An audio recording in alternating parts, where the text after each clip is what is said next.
Well, look, my parents would pack us into a station wagon, and it was a green station wagon. My dad would carry me out at 4 a.m. I was still asleep with my brothers and sisters and lay us in the back of the station wagon. And then we would drive to Lake Erie from Pittsburgh. That's where I grew up.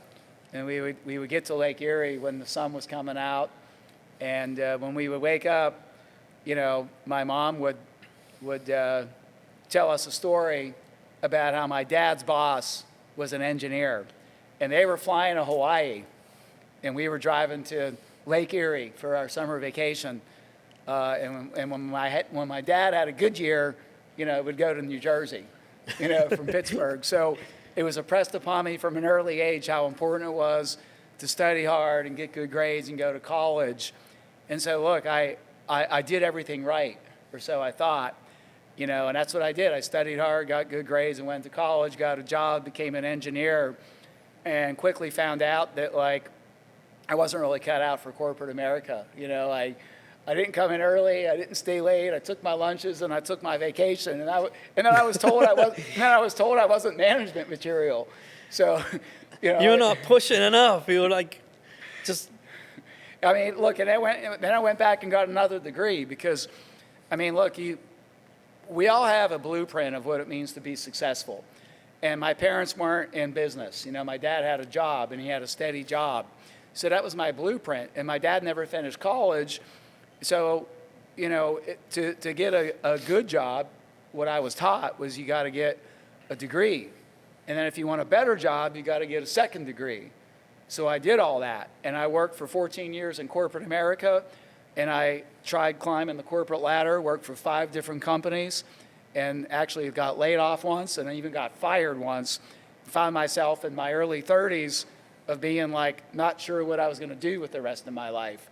And so that's kind of how I got into real estate. Is back in the days when there were bookstores.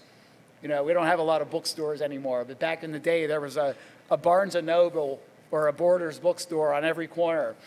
And so in Texas, when it's hot outside, that's what I would do in the summertime. I would go to the bookstores and look at all the bestsellers.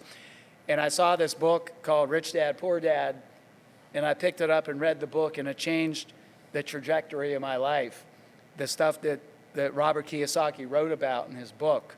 And then the second book with the cash flow quadrant, and he talked about self-employed business owner and investor.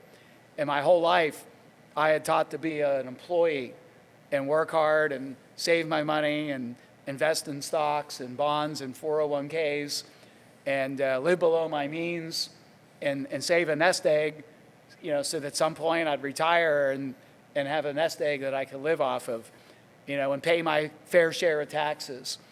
And on the other side, there's the business owners, the investors, and they're creating jobs, and if they do well, they're making more money and they're paying less taxes and they have more time and more freedom. And I'm thinking, man, no one ever taught me this stuff. And so that's when I went out and sought out to be a business owner or investor, and saw an advertisement for a real estate investing seminar.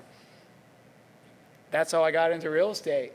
Waking up to success, now we're getting it started. This is the real grind. Everything you've been wanting, building an empire, no question. Talking about real estate, investing, making the millions, no stopping. While we sip on gourmet coffee, the real grind. This is the real grind.